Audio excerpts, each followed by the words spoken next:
Simula taong 1934 hanggang sa kasalukuyan, nakasama ng sambayan ng Pilipino ang Philippine Charity Sweepstakes Office. Naging karamay ang PCSO sa mga kapighatiang pinagdaanan ng bayan na sama-sama nating nalampasan. Mula noon, ngayon, sa hinaharap at magpakailanman, asahan ninyo ang PCSO sa pagtataguyod ng isang matatag, maginhawa at panatag na buhay sa bawat Pilipino.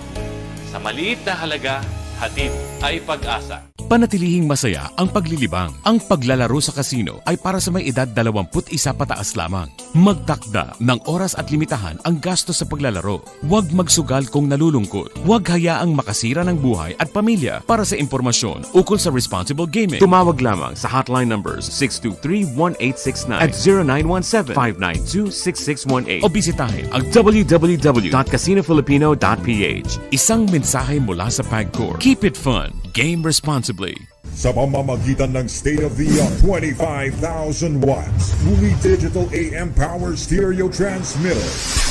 Ito ang DZME 1530. Numero 1 sa paghahatid ng mga sariwang balita, impormasyon, komentaryo, aliw, musika at public service. DZME 1530. Una sa kanan, ang himpilang may paninindigan. Rex Kayanong sa Target On Air. Kahapon na nung tinalakay ho natin to mga kaibigan regarding ho dun sa online sabong. Alam niyo, pinapacheck ho namin sa tanggapan ho ng PAGCOR kung nabigyan ho ng license kumbaga mag-operate itong jadesabong.com. Kasi nakapost ho dun sa kanilang Facebook page yung mga kaibigan na nag-iinganyo sila dahil sa darating daw hong November 9 hanggang November 14. Kumbaga meron daw hong UMC GBA 7-stag derby. At sa darating naman hong November 16 hanggang December 5, meron ho silang Salpukan National 9-stag derby. Diba? Kumbaga ho kasi nakapost ho dun sa Facebook page, tapos na andun ho yung logo ho ng PAGCOR.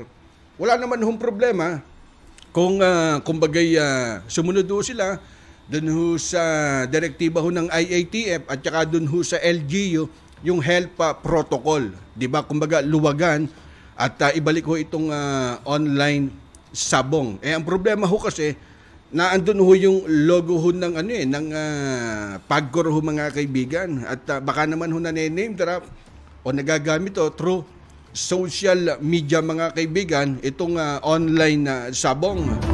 Kumbaga direktamente kumbaga hayag na hayag yung kanilang pag-iinganyo kumbaga promotion doon ho sa online sabong Simula taong 1934 hanggang sa kasalukuyan, nakasama ng sambayan ng Pilipino ang Philippine Charity Sweepstakes Office. Naging karamay ang PCSO sa mga kapighatiang pinagdaanan ng bayan na sama-sama nating nalampasan. Mula noon, ngayon, sa hinaharap at magpakailanman, asahan ninyo ang PCSO sa pagtataguyod ng isang matatag, maginhawa at panatag na buhay sa bawat Pilipino.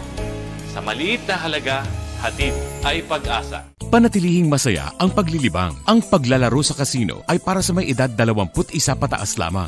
Magtakda ng oras at limitahan ang gastos sa paglalaro. Huwag magsugal kung nalulungkot. Huwag hayaang makasira ng buhay at pamilya. Para sa impormasyon ukol sa responsible gaming, tumawag lamang sa hotline numbers 623-1869 at 0917-592-6618 o bisitahin ang www.casinofilipino.ph. Isang mensahe mula sa PAGCOR. Keep it fun. Game responsibly.